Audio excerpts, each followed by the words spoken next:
Okay, everybody, we have a special guest today. I know you know her, white American lady. Black African guy. Okay, so I'm just going to bring her here so that we can ask some few questions.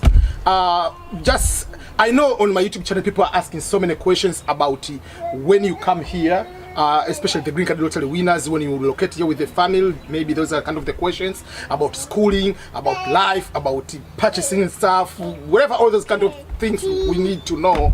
So one of the better way is to ask her some few questions, and she can be able to let us know different kind of things for sinners causing trouble here. So okay, so I have a couple questions, and these questions I believe will be very helpful for immigrants, and especially the brand new immigrants or people who are winning the DV lottery and they want to locate here with their families, or even international students who want to come with their families. So there are a couple questions I want to ask you. Those questions will be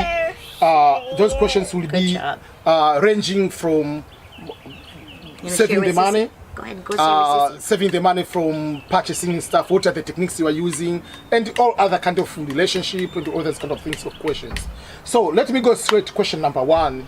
I'm not an expert, just remember. You're not an expert, it's just your personal opinion. It's just my personal opinion.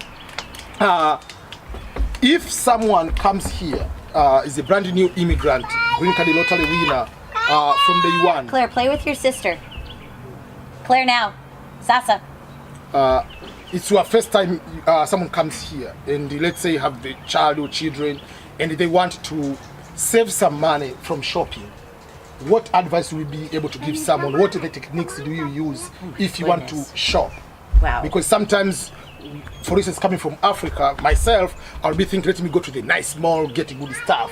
But those are expensive. So what will be advice for someone to be able to do?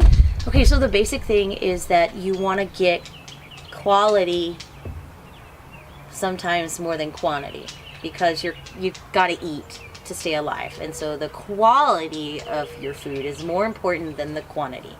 Now, of course, if it's super cheap and you get quantity over qualities, and you can still get enough that it's enough, that's okay. So like, say you got a 10-pound bag of potatoes for $1. That's really good. And for $1, yeah, for $1. I'm sorry. I forget. For $1. So my mom would be like, now that's what you pay for, $1 for a 10-pound bag of potatoes. Now, that's a really good deal. It's actually not easy to get that. You have to wait. So there are very many ways you can find out about sales. And don't let anybody shame you into making you feel like saving money is a bad thing. You're an American now. You want to save money. I mean, it's expensive here. Even for Americans, it's really, really, really expensive. And so the only people who don't care about saving money are people that have a lot of money. Yes. And they just throw it away. You know, they'll buy their little baby a $1,000 dress. Who cares? Okay, that's not us. We're just regular Americans. So you want to save money. I mean, if you want to impress somebody, fine, you know, make a nice meal, but don't do it all the time, you know? Like, for example, a good example would be, now, what I know, I don't know if it's the same for everybody, but the steak is pretty much the same. So here, London broil is probably your best bet.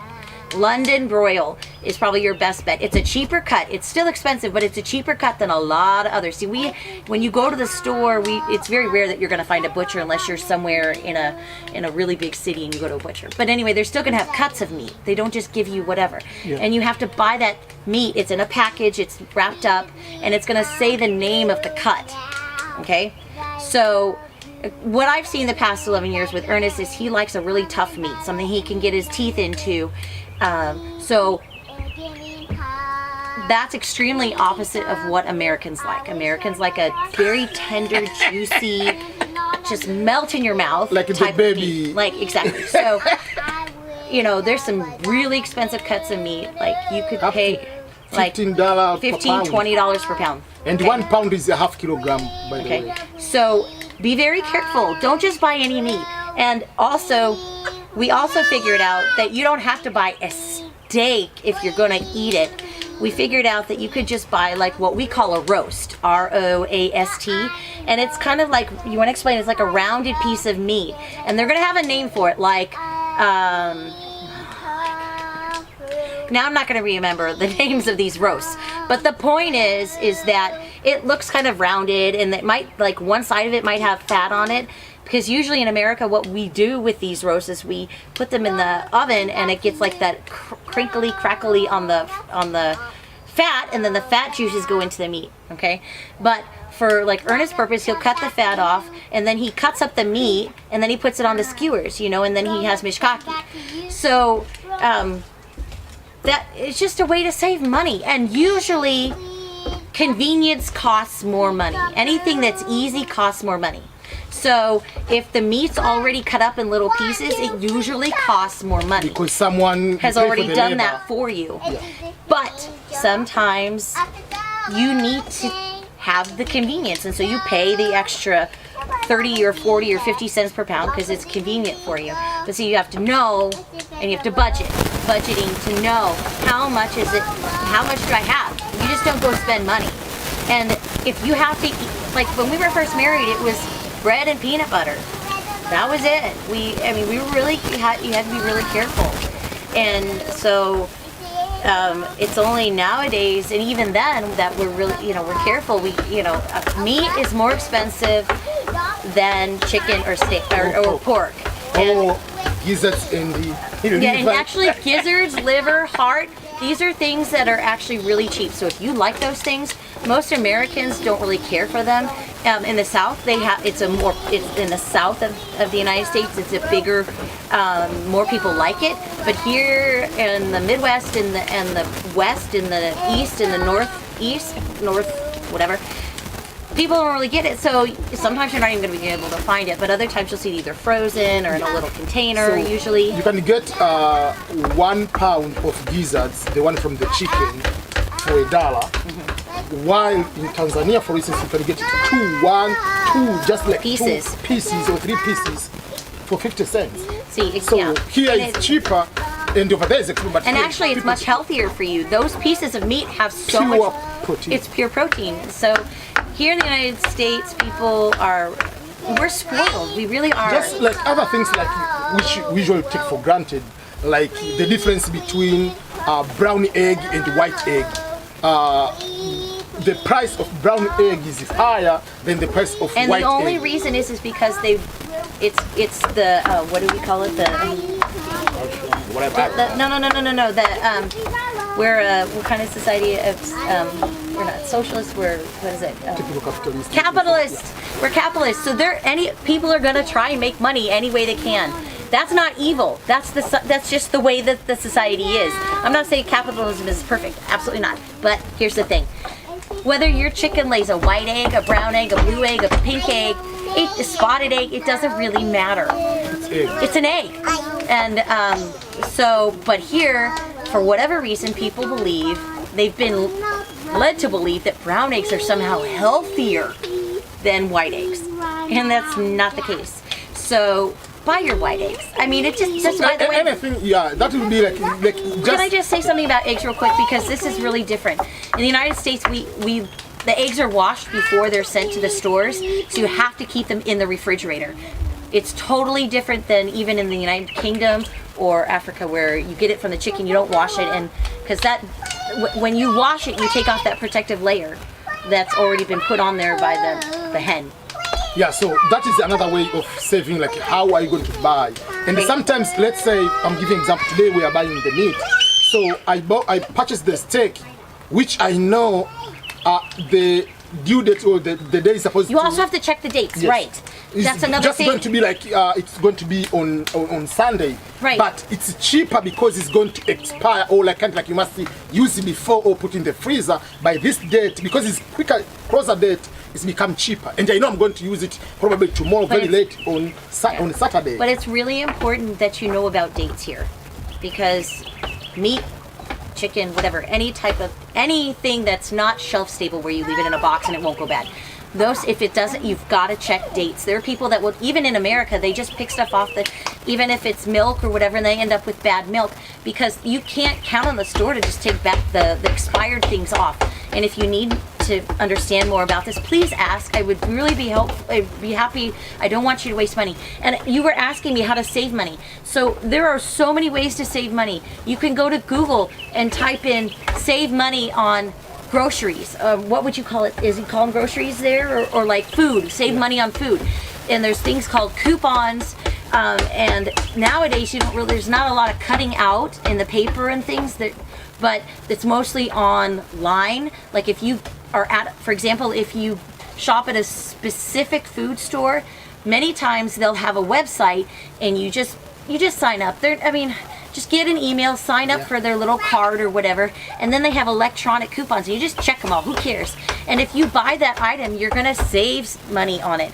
Also, look, a lot of people, if they're living in an apartment or a house, they get what we call circulars. It's what do we call it? Just like the circulation, just not in paper newspaper, but they're specific for ads. They're ads, okay. And usually people call that junk mail, and they just throw it away because they don't care. But these things they'll have like for the regular stores in your area, dates. And they'll tell you like this is on sale, this is on sale, and some of them are really thorough. Like they have 3-4 pages of sales, and not everything is really on sale. Ernest is really big about saying everything's on sale because it's for sale. So sometimes they might put like 10 for 10 items for $10. Now you have to know that one item, even if you buy 10, sometimes you don't have to buy all 10. But is it worth $1, or are they just trying to get more money out of you? You have to really learn the system, and it takes time. I didn't learn it on my own. My mother taught me. And then I taught Ernest. So, and even my dad, he's amazing. He wouldn't touch a coupon. He wouldn't do anything, and it was so embarrassing for him. And now he's like a total pro. Way to go, Dad. So, so there's electronic coupons. You can check for sales and you can even look online on their websites for sales.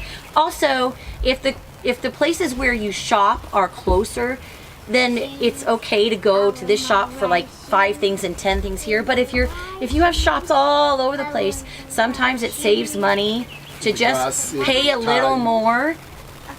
And what I mean by save money is time, and also you're so tired, and maybe you have children, and or gasoline and all these things. So you say you've got one store, and then the other store you want to buy all 20 those minutes. And it's all those sale things, but they're 20 minutes away. How much are you really saving by going to this other store? Unless you're going to make, it's not a special trip. Like say you purposely go there because you work by it or whatever. So let me get a good example is here where we live, everything's like in a 5-mile radius like that. It's just one street of all these stores basically. But there's one store called Trader Joe's, which is a small boutique kind of store. It has special products, but there are certain things that we like to buy there, but it's about a half hour away from us. And so we don't go there but maybe once every couple months. And the prices are great, but it just isn't worth our time and effort and energy and everything to go a half hour away. Now, coming from California where you sit in traffic for hours on end, you might think, oh, that's no big deal. But trust me, there is a hurry in America. In Africa, you have no hurry. No, it's like whatever. Time. But here, unfortunately, your time is just cut so short because it's a different lifestyle. And maybe, for example, we have seasons here where it's not just, we have in most places, and even the time that it gets dark is different. So in the fall, like say October, November, December, January, it gets dark really early. So you can't be outside. You can't have fun with the kids outside or your friends. You can't hang out, just be around. For instance, right now it's 7 something. And it's 7:30. It's not as bad. And we have tree coverage too. And so still you see the light outside. And so in the summertime here, it can stay light until 9 or 9:30. And the farther north you go, the more light it stays at night. But here's I want to ask you something on that. Okay. Can you explain to people how you can save from one season, like we ended the winter, we are in spring going summer, how are you going to buy the things for summer in advance or before or the winter? That is from one such a season to good another? point. I think that's an excellent point, and I wish I kind of understood this better when I was younger. But then again, I didn't care about. Born in California. Yeah, so. but even still, I wasn't really concerned with. I just don't have that designer thing where I can't wear one thing from season only this season, and then I can't wear it the next season, or that's just not me. Okay, so here's the thing. Jojo, see what? Jojo, wait. What do you mean put Jojo? So, if you're concerned about who sees you in your clothes, if you've worn that in this season, but then you can't wear it that season, I can't help you.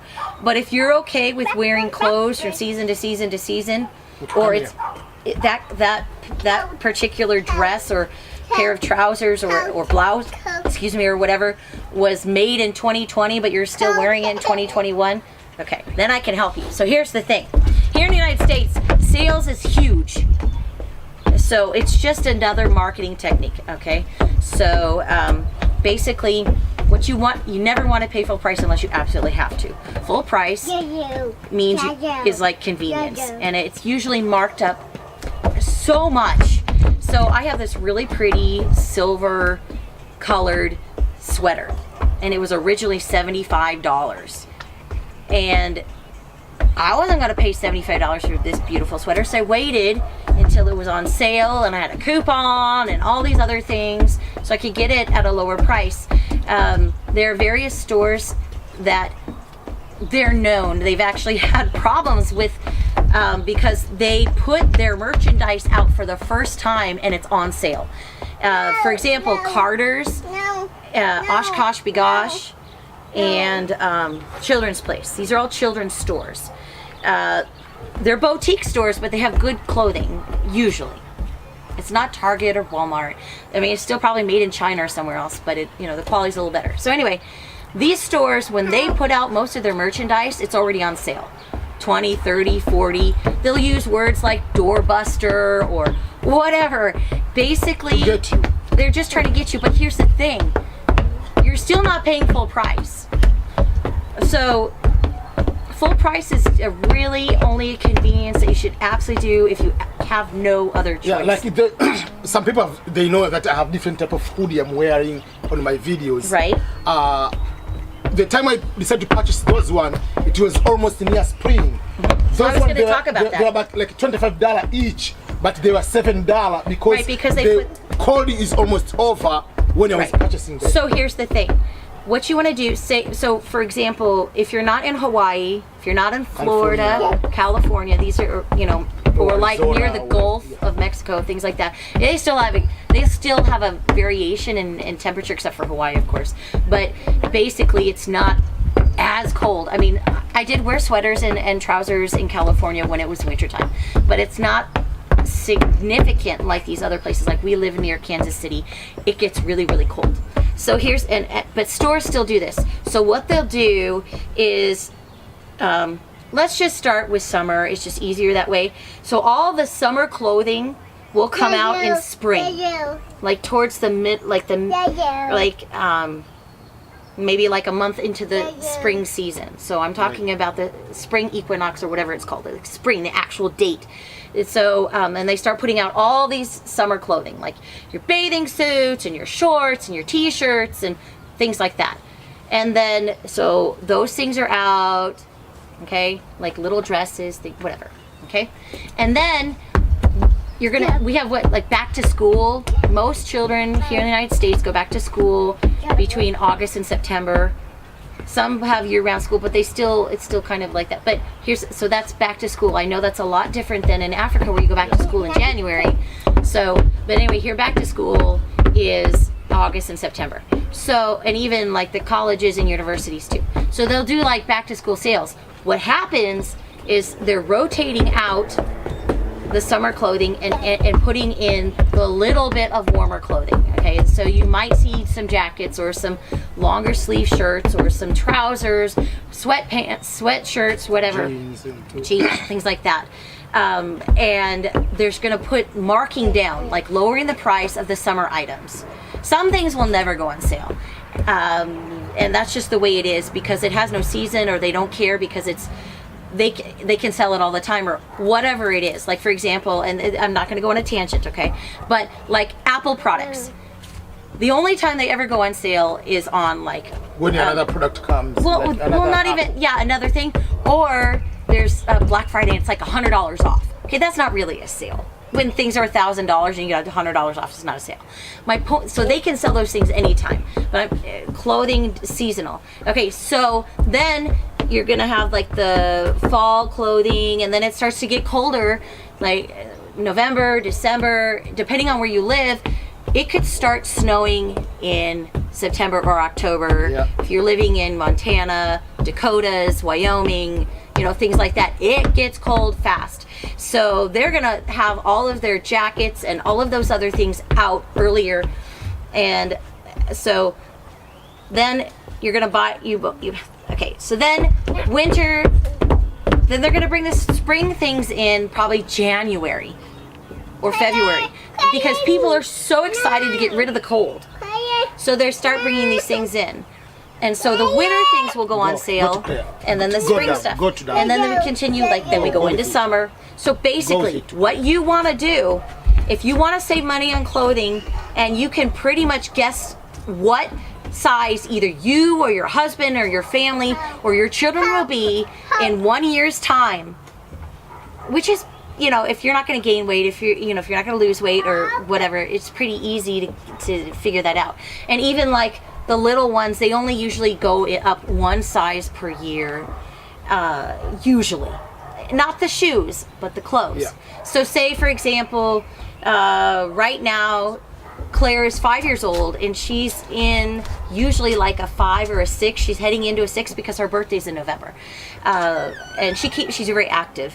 So I can pretty much, I've actually already done it. I've purchased clothing for next year.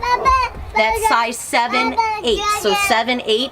Sometimes that's what they usually do. They'll put like a 7, 8. They don't just have a 7 or 8. So that it's in kids clothing. And so I'm going to save it for next year. There are things that I got that were originally $30, $40, $50 that I got for maybe $10 or $15. I got Benedict some long sleeves t-shirts for 99 cents, and they were originally $15. Now Benedict didn't care that he might wear it. I actually bought it in a 12 and I bought it in a 14. He didn't care. He said, "I'll wear whatever you want, Mama."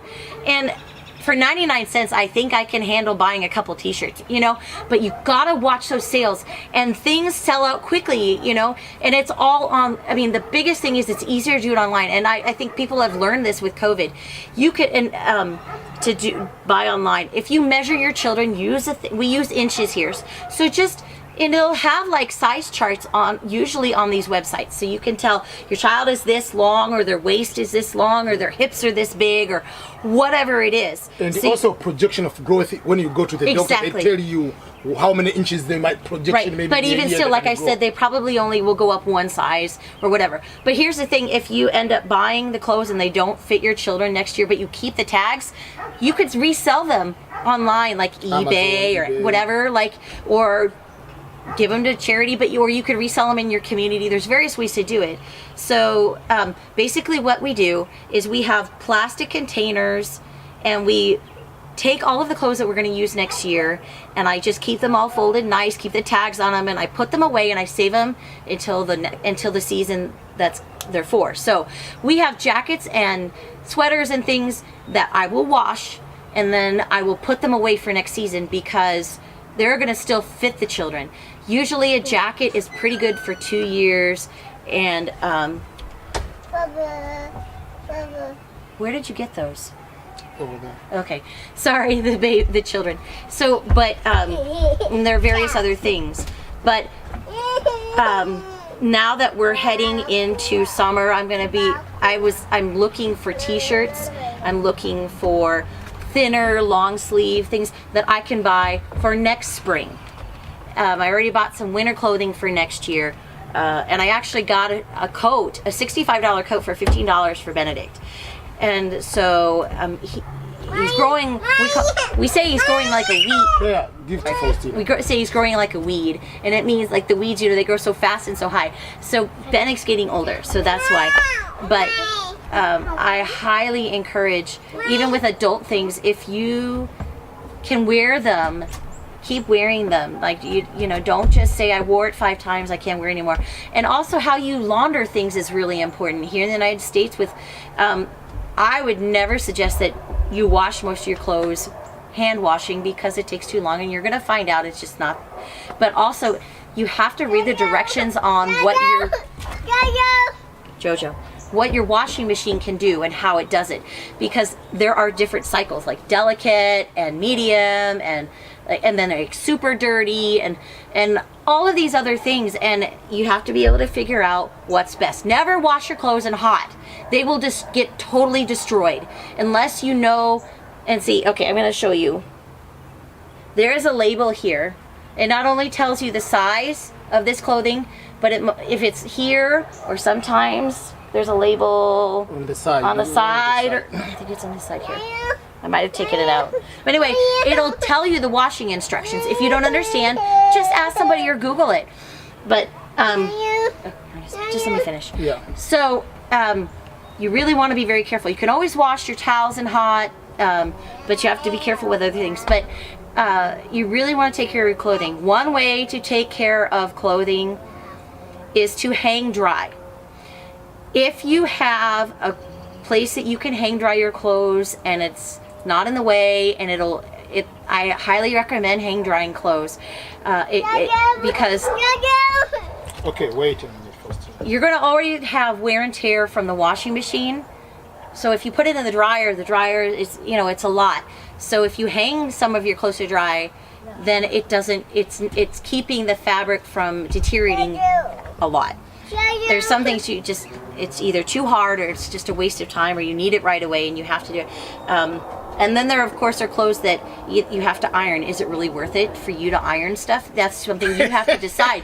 What kind of, well, not only that, but what kind of, where do you work? Do you iron your shirts, or do you take it, and then there's, ironing shirts, or do you take them to the dry cleaners where they do it for you? Yeah. There's a lot, and see, that's another convenience. These are things you have to be ready and willing to do. It's, I know that in most Western European countries, it's pretty much the same, or like Australia, things like that, where, we have washing machines and we have dry cleaners and we have people that'll do your laundry for you, things like that. But again, these are all convenience. Where I've seen, at least in Tanzania, where it's a big job to do, scrubbing sheets.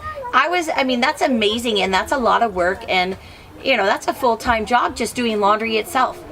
So I just want to reiterate that it's really important to not be shamed into feeling like you can't save money on things. There's no reason why you can't. There are even celebrities that will say, I'm not going to spend all these thousands of dollars for something that I could get for this even on sale. And they know not everybody was born with money surrounding them, and they get that there's no reason to waste money. So yeah, and the thing that goes with shoes too. You can do the same thing with shoes, but whereas adults, their feet usually don't grow. Okay, once you get to a certain point, your shoe size. Where there's a caveat to that, because each shoe company makes their shoes different, and each style of shoe. So you have to measure your foot, and you can use a thing, but also you not only want to measure the length, but you want to measure the width. Yeah. Okay, you don't want to just push your foot into a shoe, because then it will ruin your feet, and that's really important, because people during the 50s, 60s, they did that, and they're suffering so much with their feet now. My mom, and even me, I forced my feet into shoes and they didn't fit properly, and my bones and everything. Children, their feet sometimes can grow a half size or a size every 3 to 6 months. So you got to be really careful. You don't want to buy them totally cheap shoes that either will just fall apart, because then you're wasting money. But at the same time, if you buy them a pair of $100 shoes, How long are they wearing it? Are you willing? Yeah. Then, okay, so if that might be, is it a quality shoe for $100? That might be. Okay, so fine. If it's a quality shoe, but does that mean that you're going to wash it, keep it clean, and save it for the next child? Or are you going to sell it to someone else or whatever? I can see that, you know, but you also have to be careful because the shoe retains all of the germs and bacteria and things from the child. So can they be washed? I mean, a lot of shoes can't be washed, you know, and so you have to be careful with that. So I try to find a middle ground. There are shoes that I will buy at Walmart that are $15 or $20, and that seems like a lot. And it actually, I mean, it is, okay? Decent for a season. It's, right, here's the thing, yeah, but like maybe, yeah, a season or two. And, but they don't hold up like some of the other shoes. Now here's the thing. I might buy a pair of shoes that's worth $60, but I wait until it's like $25 or I got a coupon or something else, because then but I know it's a quality shoe. I've read reviews, I've talked to other people. You know, just because it's popular doesn't mean it's a good shoe. Just because you know, you see an advertisement